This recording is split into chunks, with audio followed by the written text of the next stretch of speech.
क्या दिमाग में आता है आपको जब वैलेंटाइंस डे सुनते हैं? प्रेम प्रेम। अ, प्रेम, अच्छा अच्छा अच्छा, प्रेम, ओके, ठीक है। और कोई कुछ आपके माइंड में कुछ और आता है कि नहीं जब वैलेंटाइंस डे बोलते हो तो? अच्छा, मेरे वाइफ कह रहे सब बहुत स्पिरिचुअल लोग हैं तो इसलिए ये सब सोचते नहीं है। भारत तो हाँ, भारत में मैंने कहा इसको अंग्रेजों का त्योहार भी बोलते हैं। अंग्रेजों का त्योहार बोलते हैं तो शायद इसलिए हमारे कुछ कट्टरवादी भाई लोग इसके खिलाफ है, प्रोटेस्ट करते हैं। हमारे देश में वैलेंटाइन डे मनाना मना है ना? तो ये भी कहते हैं। तो अधिकतम क्या है, जब वैलेंटाइन डे सुनते हैं तो मैंने सुना इसके बारे में, जब मैंने पढ़ा तो मैंने सुना कि एक हफ्ते भर मनाते हैं बोलते हैं। हफ्ते भर अलग अलग दिन होता है, जैसे रोज़ डे है उसमें यानी रोज़ देते हैं एक दूसरे को, या चॉकलेट देते हैं, या अलग अलग डे के रूप में वो मनाते हैं, एक हफ्ते भर वो मनाते हैं। अब जब ये बातें हम सुनते हैं कि अधिकतम इस मॉडर्न तरीके में यानी आधुनिक जो जगत में जो वैलेंटाइंस डे जो है वो पूरे संसार में मनाते हैं, अलग अलग रीति से मनाते हैं। जब वो मनाते हैं तो उनके रीति अलग अलग होते हैं। जैसे कुछ लोग अपने प्रेमी उनके साथ वो मनाते हैं, जैसे गिफ्ट देते हैं जैसे किसी ने कहा, और रोज़ देते, गुलाब देते, और चॉकलेट्स देते हैं, टेडी बेयर देते हैं, और अपने प्यार को प्रकट करते हैं साल में एक बार, है ना? तो लेकिन हम विश्वासी लोगों के लिए ये क्या, इसमें कुछ कुछ फर्क है क्या? इसमें हमें क्या मतलब है? इसमें वैलेंटाइन डे में हमें क्या मतलब है? तो मैं चाहता हूँ कि आप लोगों को इसका एक जो हिस्ट्री है, वैलेंटाइंस डे जो है, इसका हिस्ट्री की ओर यानी इसके इतिहास की ओर मैं आपको थोड़ा ले जाना चाहता हूँ। आज दुनिया भर के लोग इस वैलेंटाइंस डे को एक कमर्शियल रूप में यानी क्या बोलते हैं, लेन देन के रूप में इसको देखते हैं। और जो व्यापारी हैं वो सबसे ज़्यादा कमाते हैं आज के दिन। और कई लोग इस दिन को स्पेशली जो प्रेमी लोग जो यानी लवर्स लोगों के बीच में ही सोचते हैं इसके बारे में, तो उनको एक खास दिन माना जाता है। लेकिन क्या सच में ये सिर्फ ऐसे ही है कि एक लवर्स लोगों का दिन है, और या सिर्फ एक गुलाब देने का दिन है, या सिर्फ चॉकलेट देने का दिन है, या हम ये यही दिन में कैसे, हाँ सिर्फ मैं आपको प्रेम करता हूँ, या कोई पद्य लिख के वो भेजना, या शायरी लिखना, या कुछ ऐसे सुंदर वर्ड पदों के द्वारा अपने प्यार को प्रकट करना है, यही है क्या वैलेंटाइंस डे? नहीं, बिल्कुल नहीं। मैं इसलिए कह रहा हूँ क्योंकि इसकी इतिहास कुछ अलग है। लगभग 250 यानी 250 यीशु मसीह के बाद, 250 साल के बाद, यीशु मसीह इस संसार में आने के 250 साल के बाद एक संत था। उस संत का नाम था वैलेंटाइनस। उस संत बहुत धर्मी था और परमेश्वर को भय मानने वाला था, और वे बहुत प्रेमी व्यक्ति था, और वे बहुत दयालु था, और दूसरों के प्रति वो बहुत प्रेम दिखाता था। लेकिन उस समय एक राजा था। उस राजा का नाम क्लाउडियस करके एक राजा था। तो वो राजा जो है अपनी जो सेना, उस सेना को एक प्रतिबंध रखा था। क्या प्रतिबंध था? कि सेना में कोई भी शादी नहीं करना चाहिए।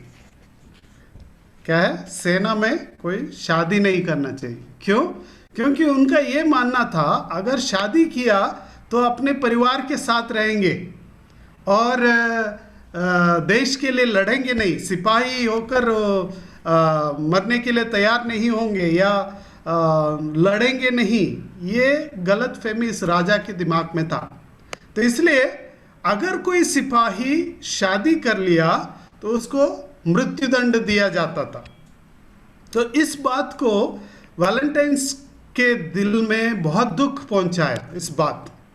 तो इसने क्या करा, जो कोई अगर शादी करना चाहते हैं तो ये संत जो पादरी भी था, अगर सीक्रेटली इनके पास आए तो उनको शादी करवाते थे। और वो चाहते हैं, उनके विचार ये था कि शादी जो है परमेश्वर से इंस्टीट्यूट किया, नियुक्त किया गया एक संस्था है और उसको कोई राजा तोड़ नहीं सकता। तो इसलिए उस विचार के खिलाफ था वैलेंटाइन। जब राजा इस बात को राजा के पास जब इस बात पहुंच गया, क्योंकि हर लंबा टाइम तक ये छुपा नहीं रख पाया, तो कई लोगों का शादी इन्होंने करवाया और कई लोग आशीषित हुए, कई लोग इस बात के बारे में समझ पाए और राजा को इस खबर मिल गया कि ऐसा एक संत है, वो ऐसे शादी करवा रहे हैं और ये राजा का खिलाफ था। तो उसने तुरंत आदेश दिया, इस वैलेंटाइन जो संत था उसको पकड़ा और उनको जेल में डाल दिया और उस जेल में उनको मृत्युदंड देने के लिए आदेश दे दिया। हालांकि उसके बाद कुछ और कहानियां हैं, कई विचार आए हैं, लेकिन उसके बारे में मैं अभी नहीं जानना चाहता हूं। लेकिन एक बात यह है कि उसके बाद से लोग इस व्यक्ति को याद करने लगे, इस संत को याद करने लगे और इनके नाम पर एक दिन बनाए। हालांकि उस रोमियो के तरफ से एक पर्व भी था आज के दिन, वो प्रेम के एक पर्व था, यानी प्रेमियों के बीच में जो वो पर्व मनाते थे।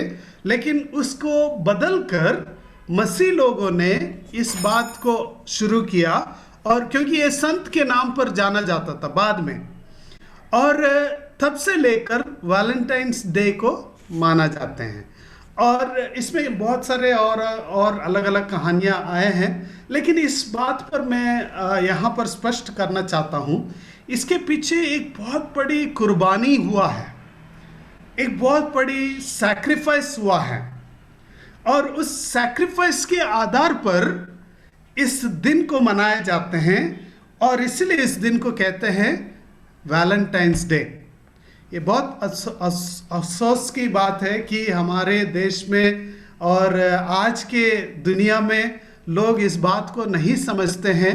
लोग वैलेंटाइंस डे को सिर्फ एक क्या बोलते हैं, प्रेमियों का दिन के रूप में मानते हैं और एक क्या बोलते हैं, एक कमर्शियल डे के रूप में इसको मनाया जाता है। लेकिन सच्चाई ये है कि ये ना केवल सिर्फ प्रेमियों के बीच के हैं, बल्कि ये प्रेम दर्शाने का एक मौका, यानी आज के दिन किसी से भी हो, या अपने परिवार में अपनी पत्नी के पति के साथ, बच्चों के साथ, या माँ बाप के साथ, या कोई किसी के साथ भी, उस प्रेम को प्रकट करने का एक मौका है या एक दिन है।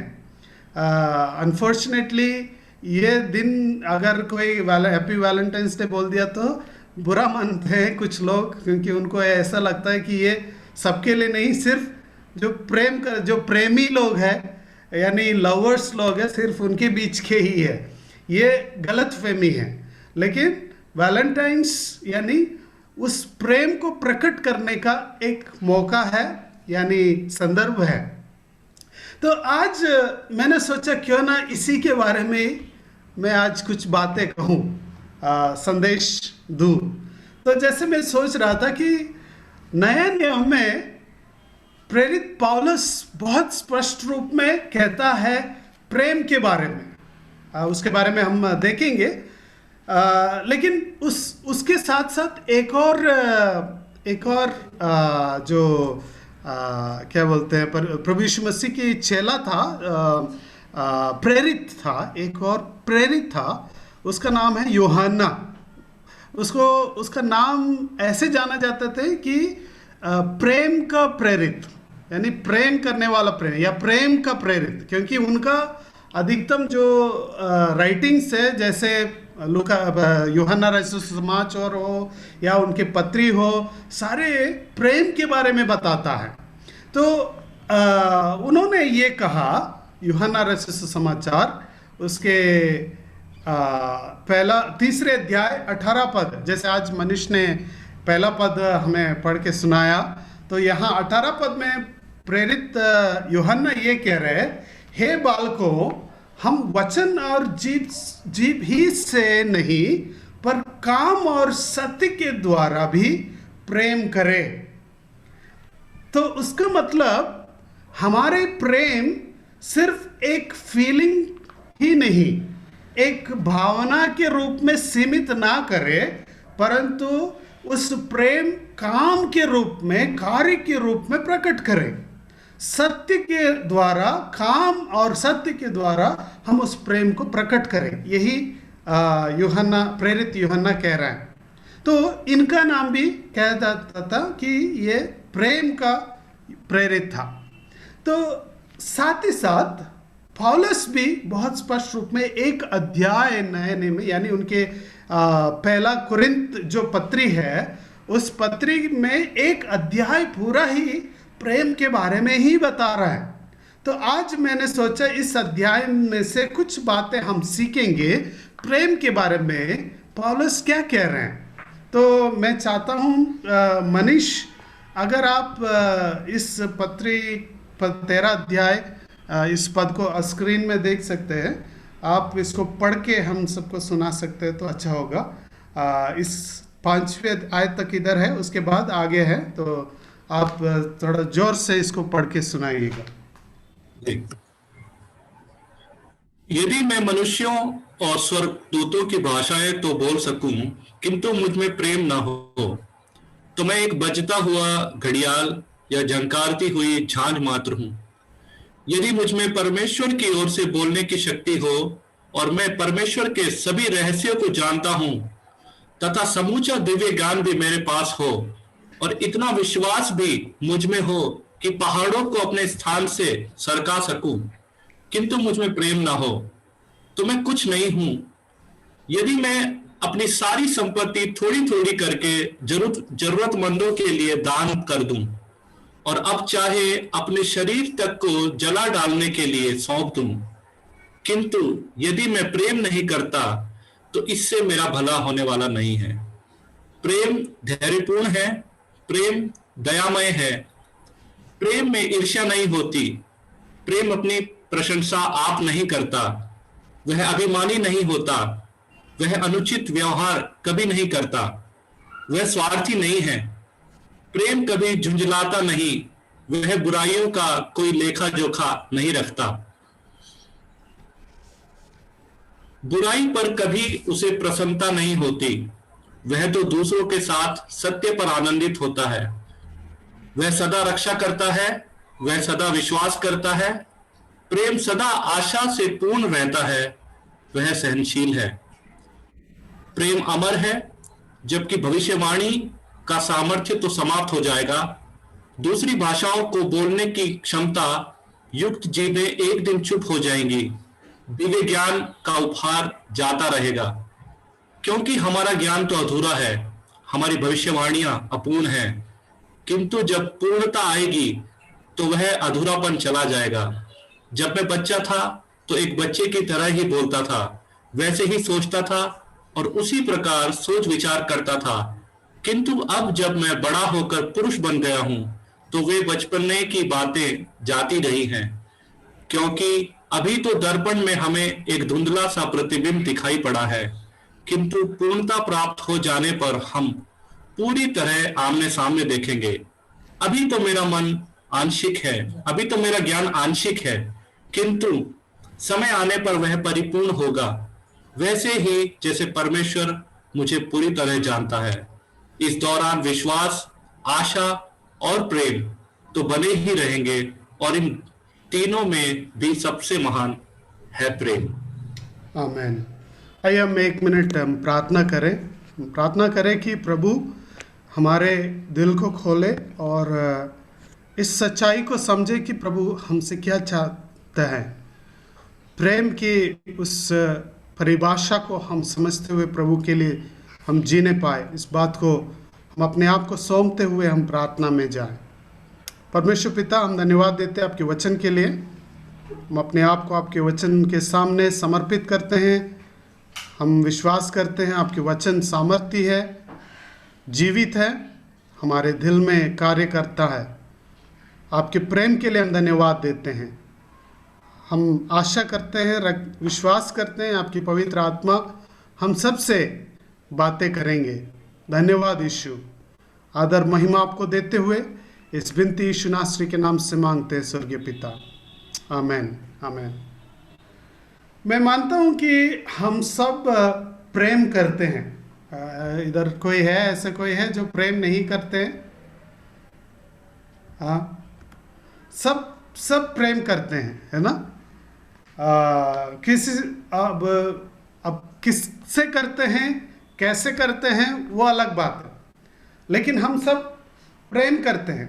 तो हम अपने माँ बाप से प्रेम करते हैं, अपने भाई बहनों से प्रेम करते हैं, पति पत्नी से प्रेम करते हैं, बच्चों से प्रेम करते हैं, अपने चीज़ों को प्रेम। हालांकि हिंदी में हम बोलते हैं अगर चीज़ों को तो हम पसंद करते बोलते हैं, लेकिन इंग्लिश में सबको हम प्रेम ही बोलते हैं, आई लव, है ना? हम चीज़ों को प्रेम करते हैं, ऐसे इंग्लिश में भी बोलते हैं।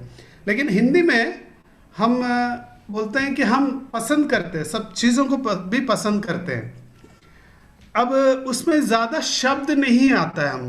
अब जैसे हम अभी बोलेंगे कि हमें मेरे बच्चों से प्रेम करता हूँ, मेरे दोस्त से मैं प्रेम करता हूँ, मेरे पति से पत्नी से प्रेम करता हूँ, ये सब प्रेम के शब्द हैं। हर क्षेत्र की जो प्रेम को हम एक ही शब्द से ही पुकारते हैं, एक ही शब्द से हम जाना जाते हैं। लेकिन जो यूनानी भाषा है, जिस भाषा में जो बाइबल नया नियम लिखा गया, उस भाषा में इस प्रेम को अलग अलग शब्दों के द्वारा अलग अलग प्रेम, यानी अगर मान लीजिए आप माता पिता को प्रेम करते हैं, उसको अलग शब्द दिया गया।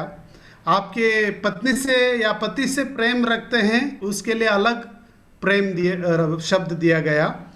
और आपके जो मित्र है उनसे प्रेम करते हैं तो अलग शब्द दिया गया।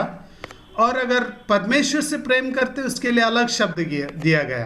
तो ये अलग अलग शब्दों से यूनानी भाषा में प्रेम का विवरण दिया गया है। लेकिन हम हिंदी भाषा में सिर्फ एक ही पद है, हालांकि शब्द अलग अलग है, लेकिन वो उसका वो एक ही रीति से इस्तेमाल करते हैं। तो यहाँ पर हम देखते हैं पौलुस इस पत्री में, इस जो अध्याय में जो शब्द इस्तेमाल करता है, वो जो है परमेश्वर के प्रति जो प्रेम है, उस प्रेम के बारे में कहता है। और वो कह रहे हैं कि उसे प्रेम हमारे आपस में होना है, आपस में उस प्रेम की जरूरत भी है। तो इसलिए वो कह रहे हैं कि हमारे जीवन में, एक विश्वासी होते हुए हमारे जीवन में उस प्रेम के अनुभव कार्य हम देखना है, वो होना बहुत ज़रूरी है। जब हम प्रेम के बारे में जब कहते हैं, हमारा अधिकतम सोच यह है कि एक भावना है, एक विचार है, एक फीलिंग है। लेकिन पौलुस यहाँ पर कहता है प्रेम जो है एक कार्य है, एक क्रिया है। मैं आशा करता हूँ आप लोगों को समझ में आ रहा है मैं जो बोल रहा हूँ। ये सिर्फ ना केवल एक विचार ही नहीं, एक फीलिंग ही नहीं, भावना ही नहीं, पर एक कार्य है।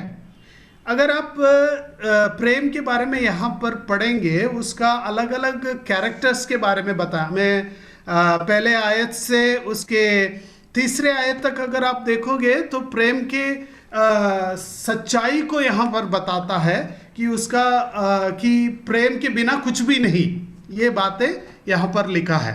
लेकिन मैं वहाँ ध्यान केंद्रित नहीं करूँगा, उसके चौथे आयत से आगे के पद की ओर मैं ध्यान केंद्रित करना चाहता हूँ। चौथा, पांचवा, छठवा, सातवां और आठवां, इन 4 पदों को हम देखेंगे और आगे की बात वहाँ पर उसके एक्सप्लेनेशन और दिया गया है। लेकिन इन 4 पदों में पौलुस बहुत स्पष्ट रूप में कहता है कि प्रेम जो है ना सिर्फ एक भावना ही है, परंतु ये एक कार्य भी है, यानी प्रेम कार्य में होना चाहिए। तो प्रेम का परिभाषा जब हम समझते हैं तो ये आज विश्वासी होते हुए हमको ये समझना ज़रूरी है कि प्रेम एक कार्य रूपी होना है। यहाँ पर लगभग 15 शब्दों को पौलुस इस्तेमाल किया। जो 15 शब्द जो भी इस्तेमाल किया, वो 15 शब्द भी वो क्रियापद में इस्तेमाल किया है। उसमें इंग्लिश में हम वर्ब बोलते हैं, क्रियापद, लेकिन हिंदी में हम उसको क्या बोलते हैं, विश्लेषण या यानी एडजेक्टिव में देखते हैं। एडजेक्टिव यानी उसको एक गुण को प्रकट करने वाला एक पद के रूप में हिंदी में बताया गया है। लेकिन उस बात को अगर यूनानी भाषा में देखा गया तो वो वर्ब में यानी क्रियापद में बताया गया है। तो आइए हम देखेंगे ये प्रेम की कार्य क्या क्या होता है। जैसे आज उन कार्यों के बारे में हम संक्षिप्त रूप में हम देखेंगे कि कैसे प्रेम को कार्य रूप में हमको लेना है, या प्रेम के कार्य या लव को एक्शन में देखना है। सिर्फ हमारे बोली में नहीं, हमारे फीलिंग में नहीं, हमारे जो लेन देने से नहीं, बट अधिकतम उस कार्य से हम प्रेम को कैसे प्रकट कर सकते हैं। तो उस पदों की ओर हम देखेंगे। आइए हम उस चौथी पद से हम देखेंगे। सबसे पहली बात, अगर आप पढ़ोगे चौथी पद से तो वहाँ पर सबसे पहला शब्द पौलुस यहाँ पर बताता है। कोई जोर से पढ़ सकते हैं, क्या है ये पढ़, जो आपके स्क्रीन में क्या पद दिख रहा है आप पढ़ सकते हैं। मैं चाहता हूँ कि आप लोग थोड़ा इंटरेक्शन करें, तो ठीक है, कोई पढ़िएगा। प्रेम धीरजवंत है। प्रेम धीरजवंत है, धीरजवंत। तो मैं चाहता हूँ आप लोग थोड़ा माइक अनम्यूट कर सकते हैं। आप में से कोई बता सकते धीरजवंत का मतलब क्या होता है? धीरजवंत का मतलब क्या होता है? हाँ, हेलो, वेट कर रहा हूं। ठीक है, यहां पर पौलुस कहता है प्रेम धीरजवंत है, यानी पेशेंट है। उसको दूसरे शब्द में अगर हम कहें तो वो मतलब इंतजार करता है। प्रेम जो है वो इंतजार करता है। उसका मतलब क्या है? अगर मान लीजिए मैं मेरे दोस्त और हम दोनों को देखता हूँ, मैं मेरे दोस्त को देखता हूँ तो उनके लाइफ में क्या है, बहुत सारे कमियां होता है, लेकिन फिर भी परमेश्वर की वचन के आधार पर मेरा फर्ज है कि मैं उनसे प्रेम रखूं। मेरे बैरी हो या मेरे शत्रु हो, मेरे मित्र हो, कोई भी हो, मैं उनसे प्रेम रखना है, ये परमेश्वर की वचन कहता है। लेकिन उस व्यक्ति के अंदर इतना कमियां हैं, इतना कमजोरियां हैं, फिर भी मैं उनसे प्रेम रख रहा हूं। ये क्या है? मेरे प्रेम का धीरजपन को दिखाने का है। यानी प्रेम धीरजवंत है, इसको दर्शाता है जब दूसरों की कमी के बावजूद भी मैं उनसे प्रेम रखता हूं। उनके अंदर इतना प्रॉब्लम्स है, फिर भी मैं उनको प्रेम करता हूं। ये प्रेम के उस पेशेंस को बताता है। कई बार ऐसे होता है कि हम दूसरों की कमजोरी को देखकर हम बहुत रेस्टलेस हो जाते हैं, हम अपने आप को बहुत रेस्टलेस में पड़ जाते हैं, यानी अशांति का माहौल हो जाता है हमारे हृदय में। हम ये सोचते हैं अरे इनको कैसे समझाओ, या ये क्यों नहीं समझते हैं। तो ये प्रेम की जो संबंध को तोड़ने का बात हो जाता है। हमारे अंदर धीरज नहीं होता, हम कमजोरी को, दूसरों की कमजोरी को देखकर बहुत डगमगाते हैं या बहुत सोचने लगते हैं कि हम उनसे प्रेम करने के लिए मुश्किल हो जाता है। हमारे मित्र लोग या कोई पहचान वाले, कोई हमारे परिवार वाले, कोई, हम क्या होता है उनके कमी को देखकर हम बहुत नाराज हो जाते हैं। उनके कमी को देखकर हम ये कहने लगते हैं कि ये कभी सुधरता नहीं, या हम उनकी कमियों को ढूंढते रहते हैं, क्योंकि हमारे प्रेम जो है प्रकट करने के लिए हम मौका नहीं ढूंढते हैं, मौका नहीं करते, यानी उस मौके को इस्तेमाल नहीं करते हैं। ठीक है, जल्दी से हम आगे बढ़ेंगे। दूसरी बात, कोई और पढ़िएगा। प्रेम, हेलो, क्या हो गया, सब चुपचाप हो गए? आप पढ़िए। प्रेम कृपालु है। हाँ, वेरी गुड, थैंक यू करण। ठीक है, तो आप पढ़ सकते हैं। ओके, प्रेम कृपालु है, यानी इसका मतलब क्या है? अगर आपके अंदर प्रेम है तो आप क्या दिखाएंगे? हाँ, कृपा दिखाएंगे या काइंडनेस। हम दूसरे के प्रति हम करुणा दिखाएंगे। हम अपने क्या बोलते हैं, उस करुणा को, उस कृपा को, उस कंपैशन को, कंपैशन यानी हिंदी में क्या बोलते हैं हम, कंपैशन। यीशु मसीह लोगों को देखकर अपने हृदय में कंपैशन हुआ। कोई एक वर्ड बोलेगा हिंदी में कंपैशन को? दया दिखाना। जब हम देखते हैं दूसरे जब तकलीफ में होते हैं या परेशानी में होते हैं, अगर हमारे अंदर प्रेम है तो ऑटोमेटिकली क्या हो जाता है, वो दया आ जाता है दूसरों के प्रति। कोई रास्ते में पड़े हैं, उनको देखकर हम अपने मुंह बदलना या हम मोड़ के चले जाना, वो दया की बात नहीं है। हम जानते हैं यीशु मसीह ने एक कहानी सुनाया था कि कैसे एक व्यक्ति यरूशलेम से यरीको की ओर जा रहा था, तो वहाँ पर उस व्यक्ति जो अच्छे सामरिया जो था, वो दूसरे के जो दुखी था, जो परेशानी में था, उसको देखकर दया दिखाया, करुणा दिखाया, कृपा दिखाया। तो एक विश्वासी अगर कहते हैं कि हाँ मैं प्रेम करता हूँ, लेकिन उनके अंदर इस कृपा, इस दया की मनोभावना अगर नहीं है, उसका मतलब उनके अंदर परमेश्वर की आत्मा कार्य नहीं कर रहे हैं। क्योंकि हमें मालूम है परमेश्वर की आत्मा के फल है, पवित्र आत्मा के फल है प्रेम।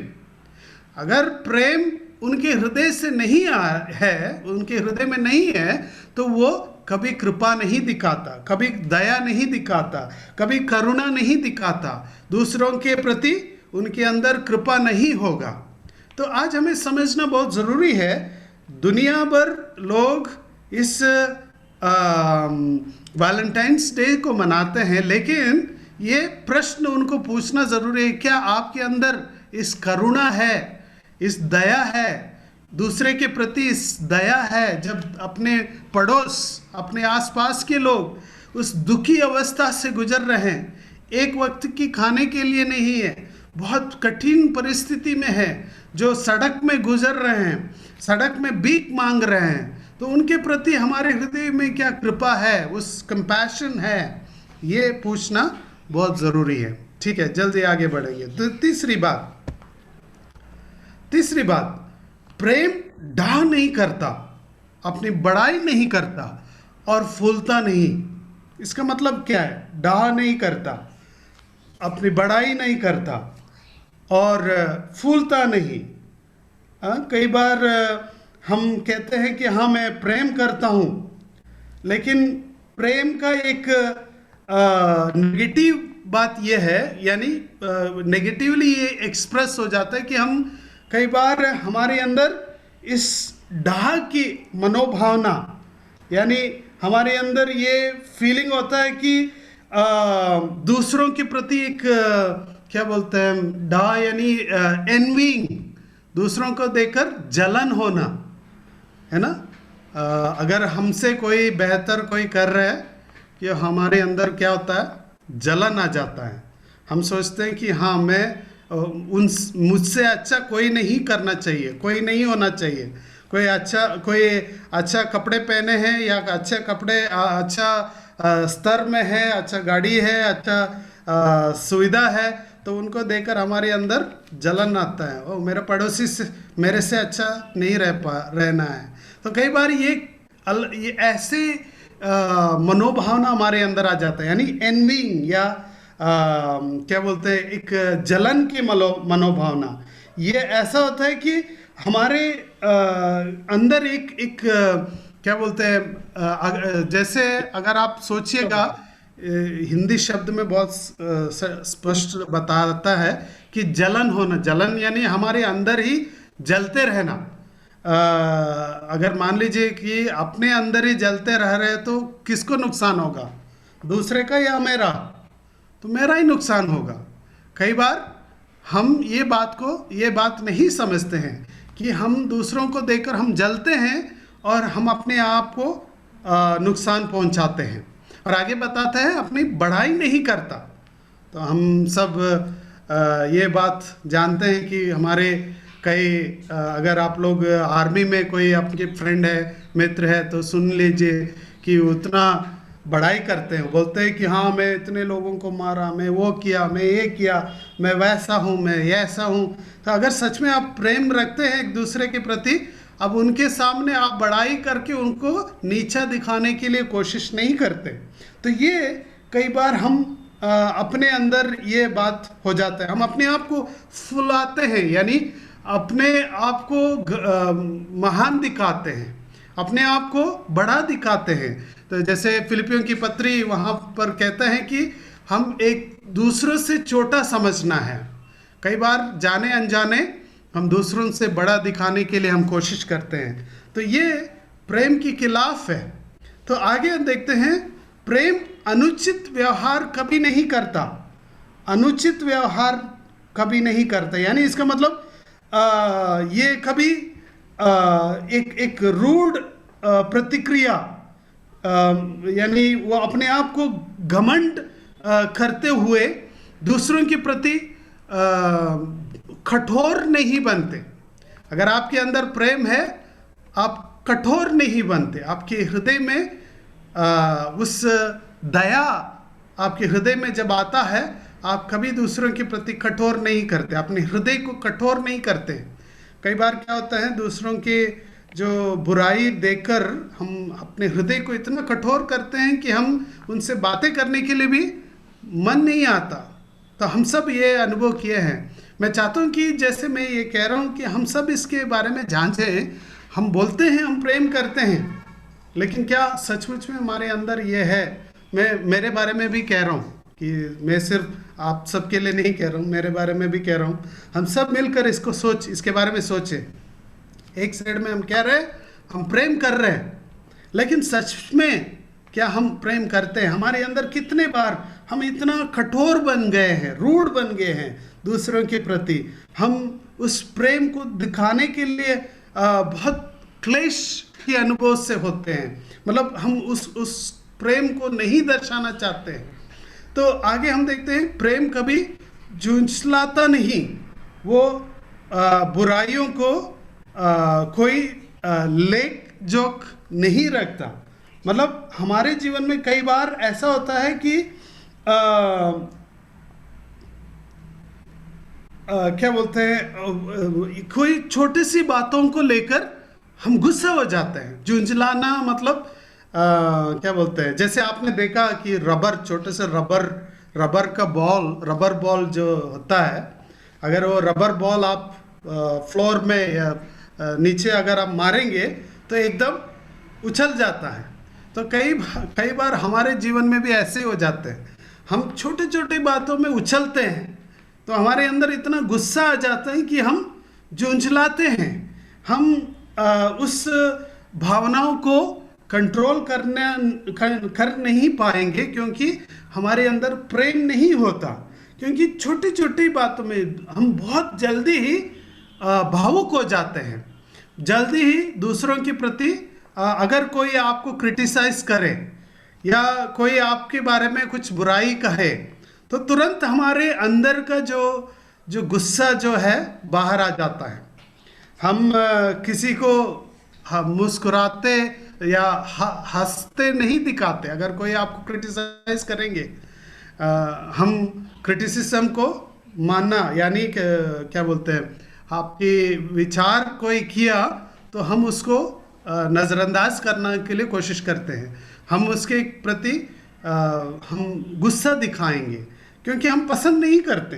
हमारे बारे में कोई क्रिटिसाइज करे तो हम पसंद नहीं करते, तो हम एकदम उछल जाते हैं, एकदम दूसरे के प्रति हमारे गुस्सा दिखाते हैं। ये सब क्या है? प्रेम के खिलाफ है।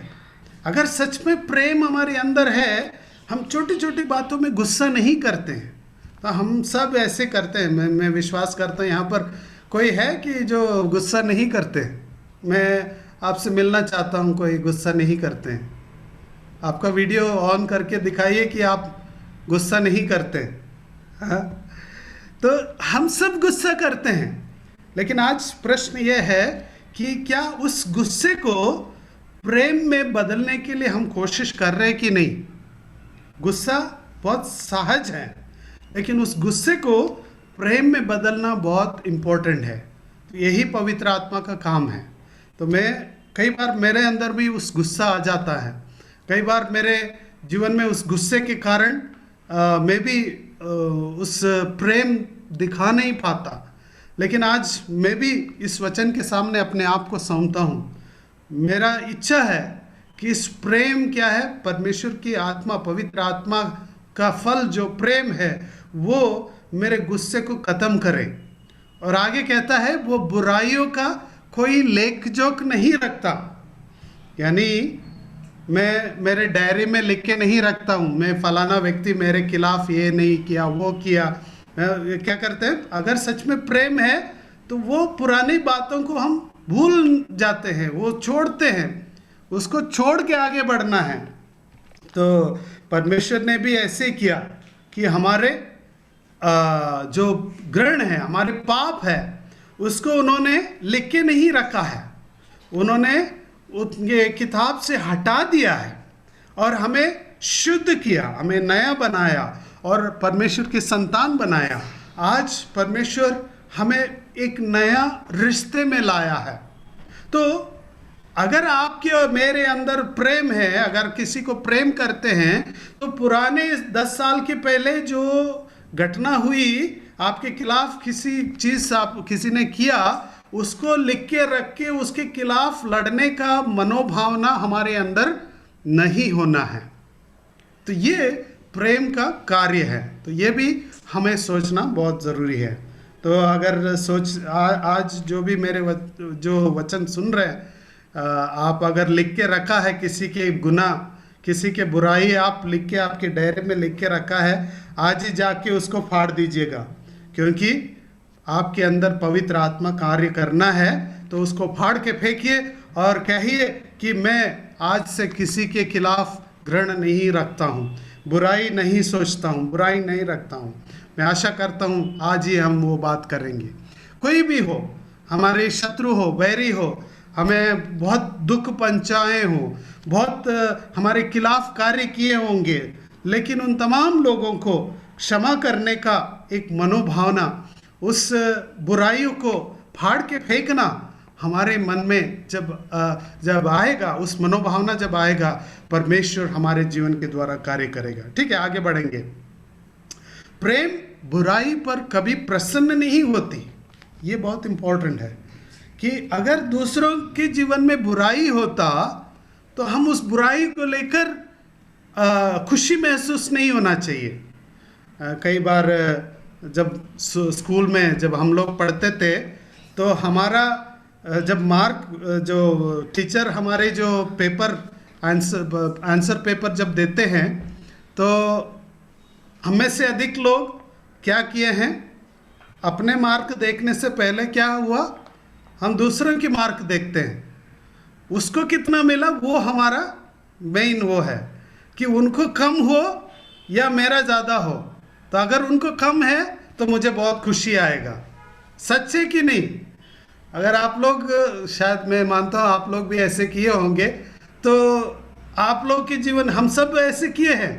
तो ये हमारे लौकिक जीवन में, इस संसारिक जीवन में ये होता है कि दूसरों के जीवन में जब बुराई होता है, जब मान लीजिए कोई कुछ हमारे खिलाफ कुछ किया तो उनको कुछ बुराई हो जाता है, बहुत खुशी हो जाता है हमको, पता नहीं कुछ अंदर कुछ अजीब सा वो फीलिंग हो जाता है। तो लेकिन अगर सच में आपके अंदर प्रेम है तो वो फीलिंग नहीं आता। आपके अंदर ये विचार, अरे बेचारा क्या हो गया, देखो उन्होंने मेरे साथ बुराई तो किया लेकिन मैं उनके लिए प्रार्थना करता हूँ वो सही हो जाए, मेरे पड़ोस, मेरे जो दोस्त जो मेरे खिलाफ सोचा उनके जीवन में बदलाव हो जाए। तो ये हमारी मनोभावना होना है, ये प्रेम के कार्य है। मैं आशा करता हूँ जैसे ये इस प्रेम के कार्य को जब हम सीखेंगे, हम सभी के जीवन में, प्रायोगिक जीवन में ये लागू होने पाए। तो आगे जल्दी से हम बढ़ेंगे। आगे लिखा है प्रेम सत्य पर आनंदित होता है, सत्य पर आनंदित होता है। आज हम ऐसा एक दुनिया में आए हैं कि हर क्षेत्र में जो झूठ फैलाते हैं, हर सोशल मीडिया हो, हर क्षेत्र में आजकल जैसे हमारे पॉलिटिशियन है, जो राजकीय पार्टियां होते हैं, हर जगह पर झूठ फैलाने के लिए एक आर्मी को बना के रखा है, यानी सोशल मीडिया का आर्मी है, यानी एक सेना है। उनका काम ही है झूठ फैलाओ, कोई भी हो। तो विश्वासी के अंदर ये बात समझना है कि जब झूठ फैलता है, किसी और के बारे में जब झूठ बोलते हैं, आपके अंदर दुख होना चाहिए। अगर आपके मित्र के बारे में, आपके प्रियजनों के बारे में, आपके भाई बहनों के बारे में, या आप जिनसे प्रेम रखते हैं, तो वो उनके बारे में जब झूठ फैलता है तो आपके अंदर यानी उस झूठ पर हम आनंदित नहीं होना चाहिए। भले वो अच्छे, मतलब उसको अच्छे से परोसा जाए तो भी हम उस पर आनंदित नहीं होना चाहिए। हमें मालूम होना है ये झूठ है। तो झूठ को सच्चाई से अलग करना बहुत ज़रूरी है, तभी हम सच्चाई में आनंदित, सत्य में आनंदित हो सकते हैं। तो आज के दिन मैं चाहता हूँ कि हम सब इस बात को लिख के रखें कि क्या, मैंने जैसे पहले ही पूछा कि हम प्रेम करते हैं, मैं मानता हूँ सब लोग कहेंगे क्या हाँ मैं प्रेम करता हूँ। तो मैं चाहता हूँ इस 15 वर्ड्स जो है इसके बाद भी आप कहना है कि हाँ मैं सच में प्रेम करता हूँ। ठीक है, आगे बढ़ेंगे। अगला है प्रेम सदा रक्षा करता है, वो सदा विश्वास करता है, यानी दूसरों के प्रति हम विश्वास रखते हैं, यानी हम शक की नज़रिए में किसी को नहीं देखते हैं। हर बार हम शक की नज़र से देखते हैं। अगर मान लीजिए आपकी कोई दोस्त, कोई फ्रेंड एक बार आपको धोखा दिया, दूसरे बार भी आप उनको शक की नज़र से देखते हैं। लेकिन अगर आप उनसे प्रेम रखते हैं, आप उनको पूरी तरह से विश्वास करते हैं, भरोसा करते हैं, उन पर शक नहीं करते। वो जो है अपने परिवार में हो, अपने कोई भी रिश्ते में हो, अगर रिश्ते में मजबूती आना है तो उसमें विश्वास होना बहुत ज़रूरी है। उसमें शक थोड़ा सा भी हो, उस रिश्ता कभी भी कायम नहीं होता। तो पौलुस कहता है अगर आप किसी से प्रेम रखते हैं तो वो उनको विश्वास करना ज़रूरी है, उन पर भरोसा रखना बहुत ज़रूरी है। साथ ही साथ अगर आप किसी को प्रेम रखते हैं, किसी पर प्रेम करते हैं, उनको रक्षा करते हैं, सुरक्षा देते हैं। ये जो वर्ड, जो शब्द है वो अपने छावनी के रूप में, जैसे एक छावनी हमें सुरक्षा देता है, वैसे ही जो हम अगर किसी को प्रेम करते हैं, हम दूसरों को रक्षा करने वाला, सुरक्षा देने वाला होना चाहिए। यही परमेश्वर की वचन हमसे चाहता है। ठीक है, तो प्रेम की कार्य, प्रेम धीरजवंत है, कृपालु है, डाह नहीं करता, अपनी बड़ाई नहीं करता और फूलता नहीं, और अनुचित व्यवहार कभी नहीं करता और कभी झुंझलाता नहीं। वो बुराई का कोई लेख जब नहीं रखता, वो बुराई पर कभी प्रसन्न नहीं होती, और प्रेम सत्य पर आनंदित होता है और सदा रक्षा करता है और सदा विश्वास करता है, और सदा आशा से पूर्ण रहता है, आशाभरित रहता है।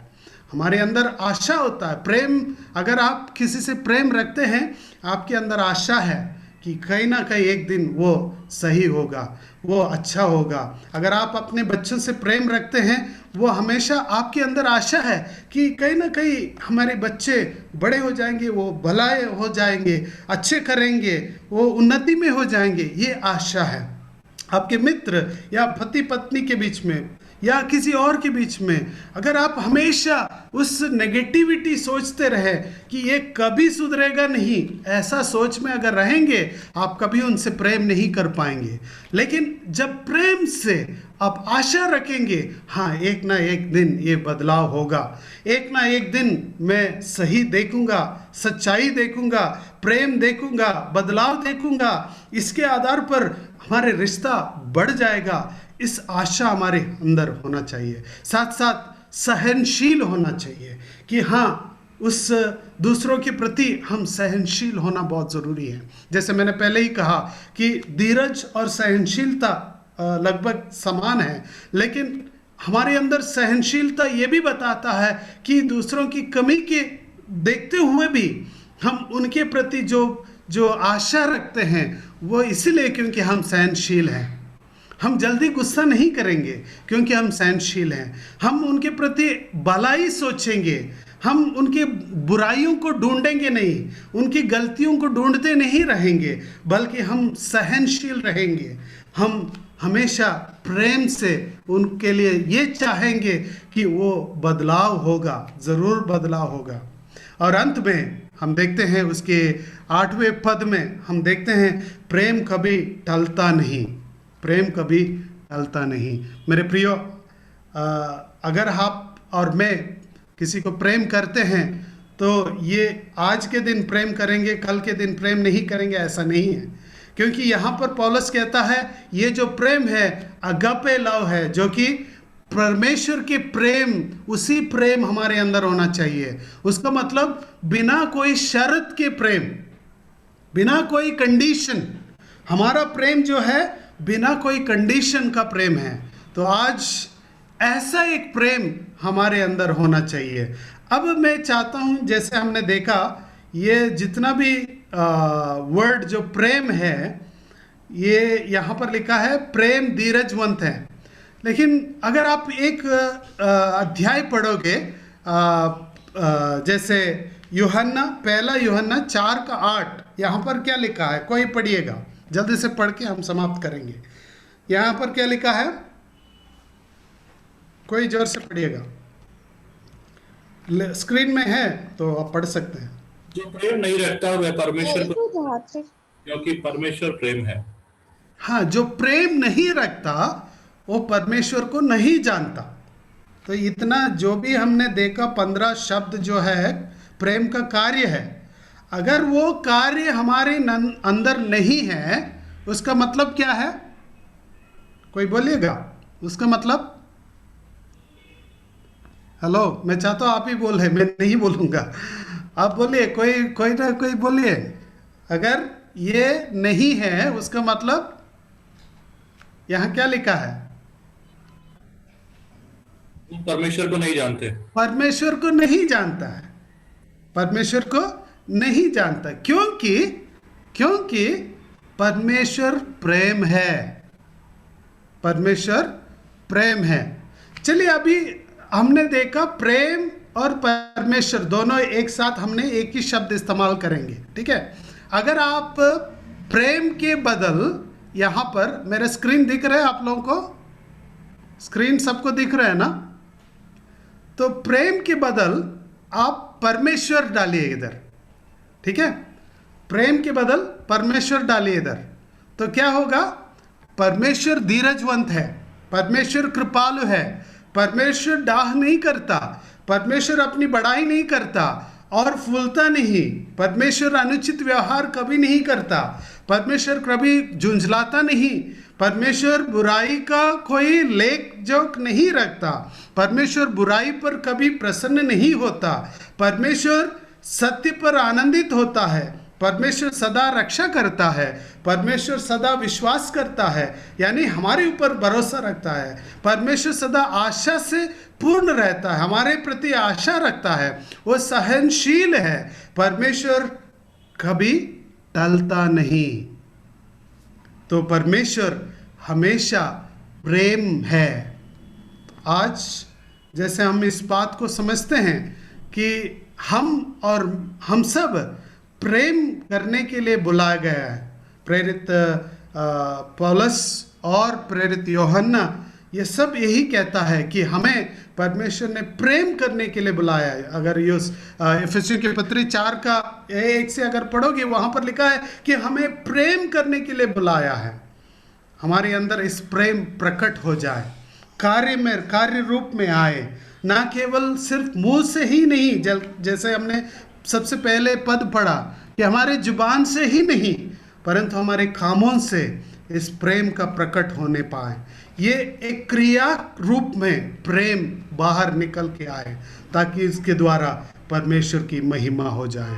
आइए एक सेकेंड हम अपनी आंखों को बंद करें, हम सब अपनी आंखों को बंद करें और इन तमाम बातों को याद रखें कि जैसे हमने देखा कि क्या सच में इन बातें मेरे जीवन में लागू हो रहा है, प्रायोगिक रूप में क्या मेरे प्रेम कार्य रूप में है या नहीं। जैसे हमने देखा कि क्या उस प्रेम उस धीरजवंत रूप में मेरे जीवन में प्रकट हो रहे कि नहीं, क्या वो कृपालु के रूप में, यानी मैं कृपा दिखाता हूँ कि नहीं। आगे की जो भी बातें हमने सीखा उन बातों को अपने जीवन में तुलना करें और हम इसके सामने लिखें कि क्या सच में मैं प्रेम करता हूँ कि नहीं। अगर नहीं करता हूँ कि आज हम परमेश्वर से प्रार्थना करेंगे, पवित्र आत्मा मेरे हृदय से, मेरे जीवन से इस प्रेम के फल को प्रकट करें। कई बार हम अपने आप से कोशिश करेंगे, ये विफल हो जाते हैं, लेकिन जब पवित्र आत्मा हमारे हृदय से ये कार्य करता है तो सचमुच परमेश्वर की आत्मा उस प्रेम को प्रकट कर सकता है। मेरे प्रियो, आज हम अपने आप को जांचेंगे, अपने आप को पूछेंगे, अगर नहीं है तो हम प्रभु के पास आएंगे। परमेश्वर पिता, हम चाहते हैं कि आपकी आत्मा हमें अगुवाई करे, हमें सहायता करे, आपके वचन के आधार पर हम अपने जीवन को आगे बढ़ा सकें, हम प्रेम करने वाले हो सकें, ना सिर्फ हमारी जुबान से परंतु हमारे कामों से, कार्य से हम प्रेम करने वाले हो सके। हम एक दूसरे से के प्रति सच्चाई के साथ प्रेम कर सके। प्रभु धन्यवाद हो, प्रभु धन्यवाद। यीशु नासरी के नाम से स्वर्गीय पिता, आमेन आमेन।